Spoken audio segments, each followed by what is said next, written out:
Good morning, everybody. Thank you for being here. If you want to follow along, we'll be back in the sixth chapter as we continue to study through this book, and right now, in particular, the life of Stephen. Uh, if you would like, share, comment on the video, and I'd appreciate that very much. And then we will jump in here to verse 11. Yesterday, we looked at the passage. It says Stephen was preaching in the synagogues, the Greek synagogues, the Greek Jew synagogues around Jerusalem. Because of that, the people were, he was making some enemies. And so verse 11 tells us that because of that, they secretly instigated men who said, "We have heard him speak blasphemous words against Moses and God." And they stirred up the people and the elders and the scribes, and they came upon him and seized him and brought him before the council. And they set up false witnesses who said, "This man never ceases to speak words against this holy place and the law. For we have heard him say that this Jesus of Nazareth will destroy this place and will change the customs that Moses delivered to us."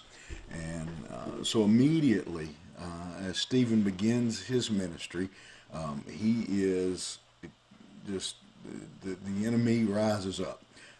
And these folks in the synagogues were so angry that they actually pay people to lie, and then others who come along and stir them up and stir up the leaders. And so Stephen is drug into court, drug before the Sanhedrin, and put on trial here. And this trial would be for his life, as they were charging him with blasphemy. And a couple phrases there that need our attention, I think. One, it says they stirred up. And that word means, to give you an idea of the anger and the effort they were putting in to this attack. That word means to shake like a volcano, to move rock, like an earthquake. And again, this is this is violence. They were extremely upset, and this is the first time that we actually see the people come up against the disciples. Then the next phrase that is important here is it says they came upon him. And again, that word means they rushed him. They swamped on him. They attacked him in anger and violence. So this was a not just a "hey, come with us" arrest. This was a violent arrest. And then it says that they seized him, or they caught him.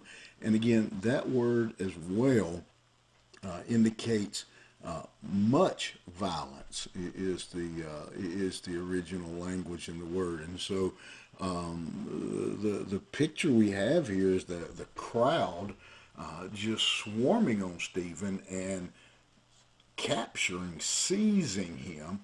And then, we use the phrase today still sometimes, so and so was drug into court. I don't think that was just a phrase in this case. I can, picture him with Stephen, holding Stephen by the ankles, dragging him on his back down the street, or by the hair of his head or something. They literally drug him into court.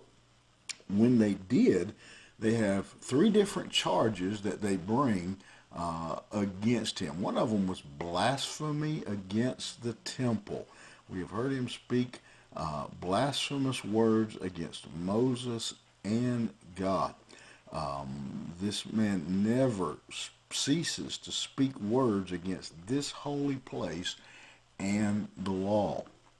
And the reason that mattered so much was because the Jews taught that God dwelt in the temple, that was where his presence was.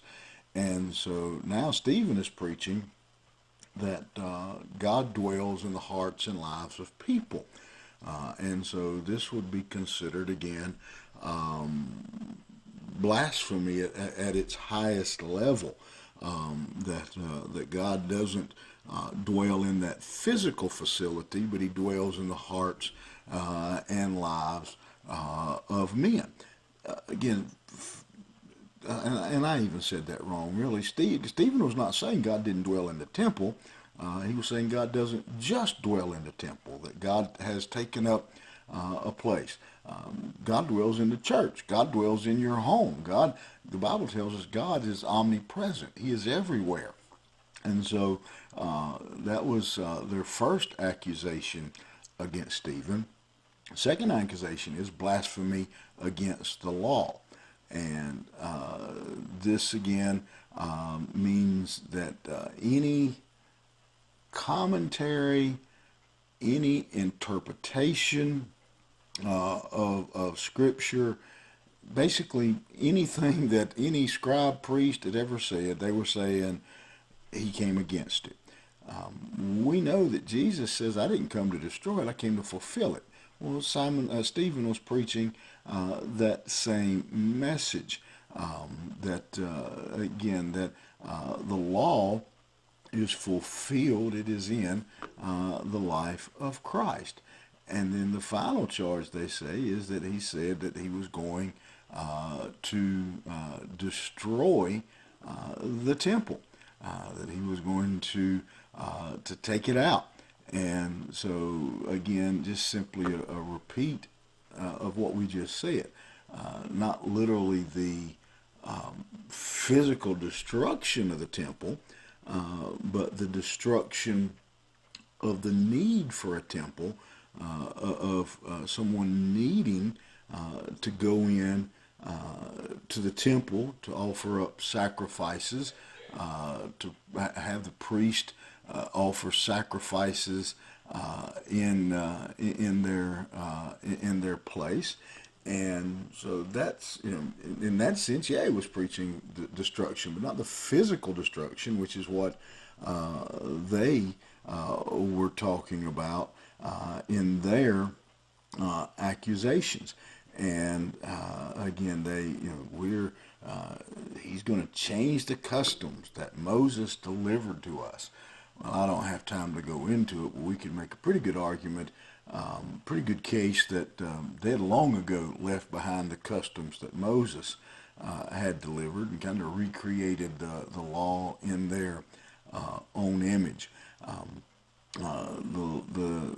think one of the key lessons we need to draw from this passage is, I don't think there's any question that Stephen was a man of God, that he was a servant of God, that he was on mission from God, that he was doing the will of God, and yet they seize him and drag him into court and put him on trial for his life.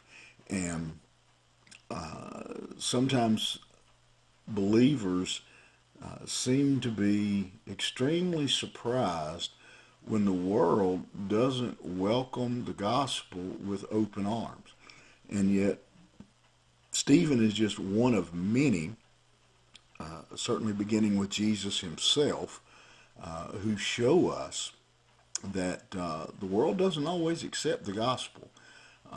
They don't always take it in with open arms, that they reject the gospel, that they reject anything that points out the error of their ways, even to the point of, as we know, executing Stephen, executing Christ.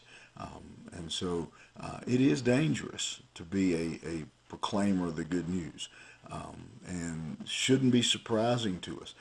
As a matter of fact, we could probably make a good argument that we probably should be a little surprised, we should be a little concerned if no one is objecting to the message we're preaching.